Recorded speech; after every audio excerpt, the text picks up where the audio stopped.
भारत के इतिहास में दिल्ली का कथित शराब घोटाला पहला ऐसा मुकदमा होगा, पहला ऐसा केस होगा जिसमें पिछले 2 सालों से लगातार जांच चल रही है।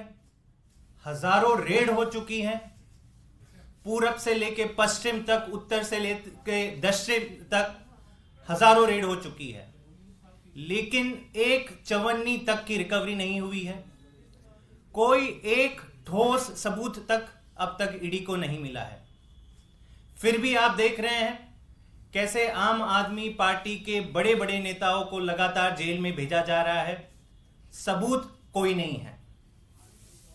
ये जो ईडी का इन्वेस्टिगेशन चल रहा है पिछले 2 सालों से, उसका एकमात्र आधार है, उसका आधार है कि कुछ लोग जिनको पहले आरोपी बनाया गया था और वो फिर सरकारी गवाह मतलब गवर्नमेंट अप्रूवर्स बन गए थे, उनके स्टेटमेंट्स के आधार पर यह पूरा केस खड़ा हुआ है।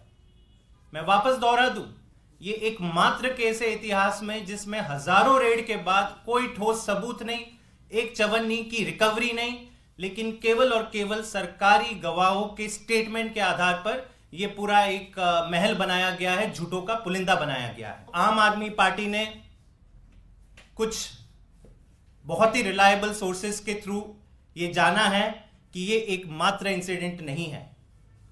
ये एकमात्र इंसिडेंट नहीं है जहां पर ईडी ने विटनेसेस से इंटेरोगेशन तो किया है, गवाहों और विटनेसेस या आरोपियों के साथ कन्फ्रंटेशन तो हुआ है, लेकिन इसका ऑडियो रिकॉर्डिंग नहीं रखा है। मतलब अब ये ईडी ही बता सकता है कि एक केस जिसमें 500 से ज्यादा विटनेसेस, अब तो गिनती भी हम भूल गए कि कितने लोगों को बुलाया जा चुका है, ऐसे बयान दिए जा रहे हैं जिसमें विटनेसेस बाद में कोर्ट में जाके कह रहे कि नहीं, तो डरा धमकाकर हमसे लिया गया है।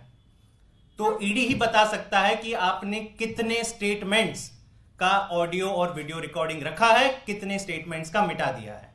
लेकिन ये जो घटना कोर्ट के समक्ष, ये हमारा दावा नहीं है, ये हम नहीं कह रहे हैं, हम कोर्ट में जो चीजें घटी और जो एक अक्यूज कह रहे हैं कि मेरे साथ जो इंटरोगेशन हुआ और फाइनली रिकॉर्डिंग में जो कुछ नहीं और जो स्टेटमेंट था उसमें जमीन आसमान का अंतर है, वो चौंकाने वाला है। और ये इसलिए चौंकाने वाला है क्योंकि शुरुआत से हम कहते आए हैं कि दिल्ली का कथित शराब घोटाला पूरी तरह से एक फर्जी मुकदमा है। ना चवन्नी की रिकवरी हुई है, ना एक ठोस सबूत मिला है, और अब जो निकल के आ रहा है कि जो रिटन स्टेटमेंट्स गवाहों ने दिए हैं, सरकारी गवाहों ने दिए हैं, आरोपियों ने दिए, इसका भी कोई आधार नहीं है। इसमें कोई ऑडियो रिकॉर्डिंग से आप इसको सब्सटैंशिएट नहीं कर पाओगे।